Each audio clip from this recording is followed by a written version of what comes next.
설명드리는 동안에 최교수님께서 여러 가지 말씀드렸는데, 일단 제가 맡은 바 오늘 이 자리에서 삼성중앙 SDI 중앙연구소에서 어떤 일을 하는지에 대한 부분을 소개를 해달라고 요청을 받았습니다.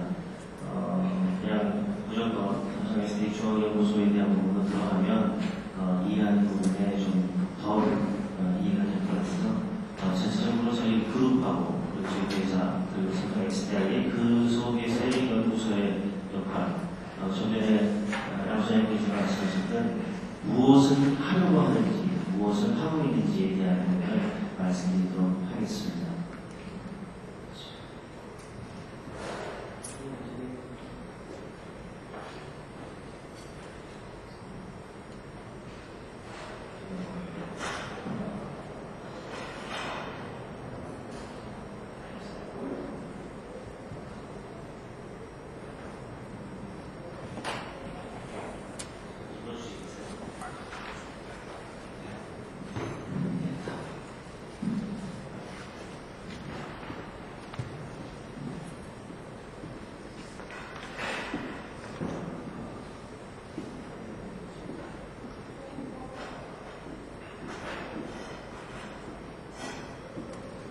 네, 여러 가지 작성이 좀 어렵네요. 삼성그룹 전체를 잠깐 말씀을 드리면 67개국에 25만 명의 임직원들이 지금 근무를 하고 있습니다. 전체적으로 59개의 계열분 관계자들이 연결이 되어 있고요. 작년도의 총 매출은 1,740억 불, 그리고 그중에 이익은 140억 불을 지금 차지를 하고 있습니다. 다음.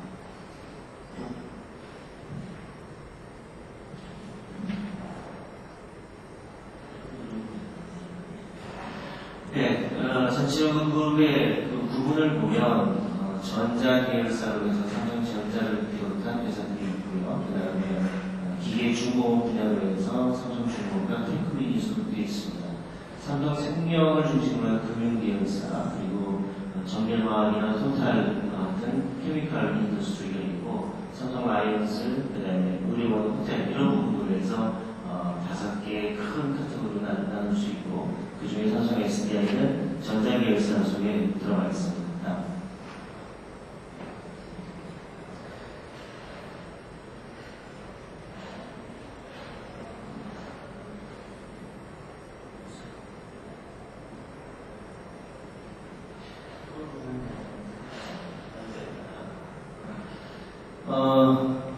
전체적으로 지금 앞서 설명드린 그 회사들 중에 전체 저희가 프로피트 레벨 매출 규모를 보면 전자계열사가 60%를 차지하고 있고요. 나머지 금융이나 기타 중공업, 화학, 기술기 진행되고 있습니다. 계속해서 그룹의 매출액은 계속해서 증가를 하고 있고, 그에 따라서 인컴률도 계속 앞에 설명드리면서 증가하고 있습니다.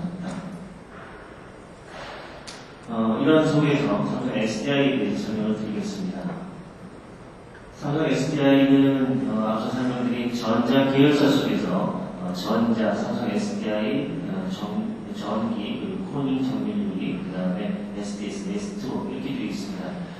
뒤에서 설명드리겠지만 디스플레이를 중심으로 되어 있는 CRT, PDP, LCD, 그리고 AMOLED, 그 다음에 배터리 부분으로 해서 전체 55억 불의 매출을 작년도에 기록하고 있습니다. 저희 회사의 전체적인 그 역사를 보면 1970년에 회사가 설립이 돼서 오늘 지금에 설명드릴 중앙연구소는 1983년도에 설립이 됐고요. 90년대에는 계속해서 해외의 브런치들이 만들어졌습니다. 요즘 삼성 SDI가 환율이 올라가면서 달러 베이스로 수출을 하는 그런 회사로 해서 며칠 동안 계속해서 가장 유망한 주식 투자의 회사 이 부분으로 많이 뜨고 있습니다. 근데 예전에 저희가 한참 좋았을 때의 증권을 했던 분들은 삼성 SDI하고 삼성 전관이라고 하는 부분이 SDI보다 훨씬 더 인지가 잘 되어 있어요. 1998년도에 저희가 기존에 있었던 삼성 전관이라는 이름에서 삼성 SDI라는 이름으로 개명을 했습니다. 비즈니스 아이템을 보면 처음부터는 흑백으로 한번부터 시작해서 칼라, 그리고 2000년도에 들어와서는 리튬이온 배터리와 PDP, AMOLED 쪽으로 좀 진행이 되고 있고요. 근간에 와서는 배터리 중심의 쪽, 그다음에 새로운 첨단 디스플레이 쪽으로 중심해서 진행을 하고 있습니다. 다음. 저희 본사는 예전에 서울에 있다가 본사 수원으로 옮겨오고 수원에는 지금 에너지 중심으로 되어 있는 에너지연구 리서치센터하고 생산기술연구소가 위치하고 있습니다. 기흥에는 디스플레이를 중심으로 하고 있는 RN센터가 있는데 얼마 안 있으면 모든 RN센터는 기흥 중심으로 옮겨올 계획입니다. 천안에 있는 저희 플랜트에서는 PDP 그리고 AMOLED 그다음에 리튬이온 배터리를 만들고 있고요. 부산에서 가까운 양산 통도사 근처에 있는 부산 사업장에서는 모바일 디스플레이 쪽의 LCD와 PDP를 생산하고 있습니다. 전체적으로 삼성 SDI는 한 25,000명의 종업원이 근무를 하고 있습니다. 국내에 10,000명, 해외에 14,000명. 그래서 이제 해외 인력이 저희 인조에서 많은 상태이고요. 7개 나라에 12개의 플랜트가 있고, 그리고 저희 연구소도 일본과 러시아와 차이나, 한국 등 4개의 연구소를 가지고 있습니다. 예전에 2년 전까지 독일에 연구소가 있다가 독일 연구소는 이제 얘기를 줄였습니다. 근간에 와서 저희가 2004년에 10조의 매출을 기록을 하다가 지금 좀 줄어들고 있는 상태입니다. 5조 5천억 정도의 수준으로 가고 있고요. 그 이유 중에 가장 큰 것을 아시다시피 50인치 PDP 같은 경우가 예전에 한 600만원에서 800만원 팔리던 PDP가 지금 200만원에서 300만원 정도로 떨어졌습니다. 그 규모를 보시면 같은 대수를 팔아도 3분의 1 정도밖에 매출이 안 나타나는 그런 상황입니다. 그리고 또 AMOLED 이런 것들은 지금 신규 시장으로 들어가고 있기 때문에 새로운 것들을 추구하고 있습니다. 또 저희가 근간에 있는 CRT가 이제 브라운관이라고 하는 부분이 점차 줄고 있는 상태이기 때문에 그런 현상이 나타나고 있습니다. 아마 작년까지가 저희가 얘기하는 바닥이라고 생각하고 이제 다시 또 올라가는 그런 매출 현상을 보일 것으로 생각을 하고 있습니다. 작년에 5조 5천억이 됐으면 금년에는 7조 1천억 정도의 매출을 생각을 하고 있습니다. 여기 보시면 저희가 만들고 있는 제품들이 다 마켓 쉐어의 부분은 2위 아닌 2위의 수준을 차지하고 있습니다. 이런 부분을 이제 더해서 마켓 쉐어를 늘리는 부분으로 포트폴리오를 작성하고 있습니다. R&D 인베스트먼트입니다. 앞서 이제 국내 20개 기업들이 가장 많은 연구라고 투자하고 있다고 설명을 주셨었는데, 저희 매출액의 한 6%, 금년의 6, 7% 수준의 저희 투자를 하고 있고요. 1년에 한 3,700억, 연구소에 연구만 하는 데에는 1,400억 정도가 들어가고 있습니다. 그리고 연구개발에 기여하고 있는 인력들은 전체 인력, 아까 25,000명 수준의 2,000명이니까 23% 정도, 19%에서 23% 이 정도의 인력이 연구개발에 종사를 하고 있습니다. 이 부분은 PDP, AMOLED, 리튬이온 배터리, 모바일 디스플레이, CRT, HEV는 저희가 주요로 진행하고 있는 RT라고 설명을 하고 있습니다. 이제 삼성 SDI의 전체적인 비즈니스 솔루션이 바뀌고 있습니다. 앞서 설명드린 것처럼 여태까지는 디스플레이와 에너지가 먼저 앞에 디스플레이가 붙었었던 부분인데, 이제는 에너지가 먼저 앞서 나오는 회사로 분양이 바뀌고 있습니다. 에너지의 디스플레이로. 그래서 에너지 분야는 리튬이온 배터리를 중심으로 해서 좀 더 확장된 부분으로 나가는 것, 그리고 새로운 에너지 분야의 다양화에 대한 것을 추구하는 것으로 축을 잡고 있습니다. 아울러서 디스플레이 부분에 대해서는 신문지상에 알려진 것처럼 PDP는 전자와 통합 경영을 해서 그 오퍼레이션에 대한 이슈를 올리는 부분을 하고 있고요. AMOLED는 자회사로 떨어져 나와서 삼성전자로 합쳐서 삼성의 하나의 계열사로 출발하는 부분으로 준비를 하고 있습니다. 10월부터 매출을 통과하기 위한 부분은 계속적으로 진행을 하는 것으로 해서 여태까지 해왔었던 어떤 비즈니스 모양은 많이 바뀌고 있는 부분이 진행이 되고 있습니다. 그래서 저희는 금년 08년도에 그 71억 정도의 매출에 대한 부분이 이제 2013년에 100억 불의 매출이 되도록 지금 포트폴리오를 짜고 있습니다. 전체적으로 봤을 때 보시면 디스플레이가 차지하고 있었던 게 금년에 50%의 비중이 앞으로 5년 후면 25%의 비중으로 줄어들고 나머지 부분은 에너지 부분들이 많이 차지하는 이런 쪽으로 바뀌고 있습니다. 그래서 25%의 포션이 65%로 늘어나고 세컨더리 배터리에 대한 부분이 마켓시를 1위로 가는 부분으로 계획을 잡고 있습니다. 이러한 그 회사의 전체적인 방향 그리고 전략의 변화에 맞춰서 저희 중앙연구소의 역할은 이렇게 바뀌고 있습니다. 설명드리겠습니다. 저희 서명 SDI 중앙연구소는 1983년도에 시작을 했습니다. 그 이후에 계속적으로 변화를 해서 2002년에서 지금 자리하고 있는 기업으로 연구소가 이전하면서 나와 있는 이런 제품들을 개발을 했습니다. 저희 그룹 내에 많은 회사들이 있지만 회사가 지금 메인 아이템으로 판매를 하고 있는 그런 물건들, 그런 제품들이 연구소를 통해서 가장 많이 제품화된 사례가 되고 있는 회사이기도 합니다. PDP, 배터리, 그 다음에 AMOD 이것이 다 연구소의 하나의 과제로 되어 있었던 부분이 좀 더 키워서 사업화 준비 TFO, 그런 사업화, 사업팀, 그래서 사업부가 가 있는 그런 상태들이기 때문에 어찌 보면 삼성SA 연구소가 굉장히 비즈니스와 연관된 어떤 연구들을 잘 진행을 해오는 하나의 케이스다라고 설명을 드리고 싶습니다. 전체 저희 주식은 이렇게 진행되어 있고요. 디스플레이 부분은 여기에서 이제 빼서 말씀드리고 있습니다. 기움과 수원에 저희가 포지션을 하고 있는 연구소의 규모와 전체 전략입니다. 연구소를 편하고 말씀드리겠습니다. 자, 전체적으로 저희가 에너지 중심으로 가면서 거기에 대한 그 프로젝트를 잡을 때에는 환경에 대한 부분을 저희가 분석을 해야 되고 그런 부분을 봤을 때 현재 메가 트렌드는 지구온난화라든지 유가의 상승 그리고 즐거움과 편의성을 추구하는 어떤 생각 이런 부분을 봤을 때 온실가스 규제라든지 새로운 신에너지 시대의 도래 이런 디지털 유목 시대에 대한 부분을 반영을 해서 이와 부합하는 연구 개발을 진행하는 것이 하나의 방향이 되겠습니다. 사실 규모를 봐도 기업에서 연구에 대한 부분은 프로핏에 대한 부분이 많이 생각이 되기 때문에 보면 어쨌든 그 신재생에너지 부분이 2030년이 되면 전체 발전량의 30%의 수를 차지한다. 그리고 에너지 시장에 대한 부분이 2007년에 70조 규모에서 2015년 170조 규모로 늘어난다는 하는 부분에 대한 것도 하나의 트렌드가 되겠습니다.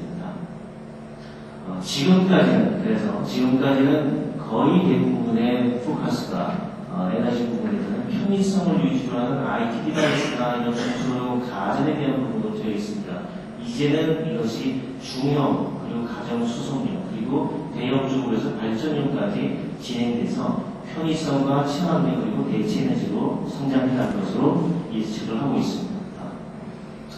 그에 따라서 현재 저희가 사용하고 있는 소형 리튬이온 배터리에 대한 것은 출력은 별로 크지 않아도 됩니다. 어느 정도의 일정한 용량만 가지고 있으면 되고요. 또 한편은 자전거 배터리 이런 거에 들어가는 배터리의 경우에는 일반적인 출력만 좋으면 됐고 용량이 클 필요는 없었습니다. 그렇지만 이제 이거에 대한 트렌드는 계속해서 용량이 커지면서 출력이 커지면서 출력이 더 올라가는 것보다는 출력이 어느 정도의 수준을 이루면서 용량이 커지는 방향으로 개발을 진행될 것입니다. 이런 앞에 설명드린 그런 개발 방향에 발맞춰서 저희가 정리를 하면 연료전지나 태양전지에 대한 부분, 그 다음에 대용량 저장장치에 대한 그리고 저가의 원가를 할 수 있는 경제력 강화 이런 부분들의 기술 개발이 중요시돼서 그 방향으로 개발을 해야 되겠다라는 부분으로 방향을 잡았습니다. 첫 번째 저희가 관심을 가지고 있는 것은 분산 발전입니다. 마이크로 터빈이나 이런 부분에 여러 가지가 있지만 어쨌든 소규모의 전원으로 수요지 근처에서 분산 대치해서 발전을 할 수 있는 것 그래서 송배선 절감하고 그리고 짧은 건 절감 그다음에 안정성을 가질 수 있는 부분에서 이렇게 많은 분산 발전 중에 저희 연구소에서 관심을 가지고 있는 것은 연료전지에 대하고 태양광 분야입니다. 연료전지에 대한 부분은 이 지금 잘 아시는 부분이고요. 수저 생산 장치를 통해서 전기 생산을 해서 사용하는 이런 형태에 있는 발전 장치가 되겠고, 퓨얼셀의 종류도 여러 가지가 있습니다. 했는데 저희 삼성 SDI 지원연구소에서 관심을 가지고 있는 부분은 PMFC와 SOFC 이 두 부분에 되겠습니다. 그래서 PMFC는 주로 포탑물과 소형기에 대한 부분을 생각하고 있고요. SOFC에 대한 부분은 대형 쪽에 대한 부분에서 발전용으로 생각하는 쪽으로 개발을 할 계획을 가지고 있습니다. 솔라셀이 또 한 가지 분산 발전에 대한 건데요. 조금 전에 앞서서 그리고 많은 부분이 이제 결정의 태양전지에 대한 부분이 많이 얘기가 됐고, 저희는 이 중에서 연료 가무형, 유기 방막계에 해당하는 연료 가무형 태양전지에 대해서 관심을 가지고 개발을 하고 있습니다. 연료 가무형은 나이 센스타이즈 솔라셀이라고 저희가 설명을 하고 있는데, 이 부분은 태양광이 들어오면 염료가 붙어있는 칼륨 옥사이드를 통해가지고 전자가 이동을 하면서 여기서 나타나는 전기 반응에 의해서 전기를 생성할 수 있도록 이렇게 되어 있습니다. 저희가 DSSC를 관심을 가지고 있는 그 이유 중에 하나는 이것이 분산성과 막두개 조절을 위해서 채광 성능의 추리성을 확보할 수 있어서 상호작용에 유리하다. 그러니까 지금 현재 나와 있는 태양전지가 아주 우수하고 또 그 용도별로 많지만 저희는 이것을 좀 더 수시성에 대한 부분으로 봐서 DSSC에 대한 가능성으로 진행을 하고 있습니다. 또한 DSSC가 기존에 있는 태양전지에 비해서 조금 더 나은 부분은 태양광의 입산 과학이 90도로 바로 서 있을 때에 비해서 쭉 각도가 지면서 효율이 떨어지는 것에 비해서 DSC는 그거보다 훨씬 더 많은 태양광이 좀 옆으로 가더라도 발전할 수 있는 그런 능력이 더 우세하기 때문에 이런 부분에 대한 것을 생각했고요. 또 한 가지는 온도가 올라가도 효율이 증가하고 있는 부분에 대해서 기존 거하고는 첨가될 수 있는 포인트에 대한 것도 보고 있습니다. 앞으로 가야 될 길은 무진장 깁니다, 사실은.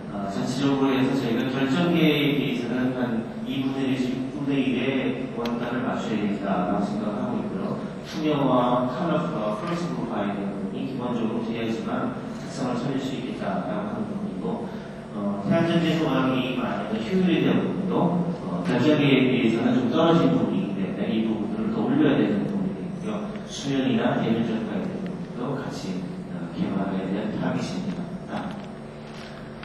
저희가 분산발전 외에 이제 관심을 가지고 있는 것은 전기자동차에 대한 얘기를 하면서 하이브리드 일렉트릭 비클입니다. 다시 제가 HEV 뒤에 또 나오는 EV까지 하는데 한 3가지가 알려져 있는데요. 그의 차이를 생각해보면 우리가 얘기하고 있는 HEV, 하이브리드 일렉트릭 비클이라고 하는 것은 연료는 그대로 사용하죠. 기름 연료는 그대로 사용하고 그 연료를 사용해서 엔진이 돌아가면서 이것에 의해서 배터리가 충전되는 방식입니다. 그래서 가속을 한다든지 그다음에 스위치를 켠다든지 이럴 때 필요한 순간 출력에 대한 전기만 공급을 해서 에너지 세이브를 하는 그런 방식이고요. PHEV라고 하는 플러그인 하이브리드 일렉트릭 비클이라고 하는 것은 여기에서 연료도 쓰지만 기존에 개솔린이든지 이런 부분을 쓰지만 이거는 배터리 부분을 바로 플러그인해서 충전을 해서 움직이는 그런 단계가 되고요.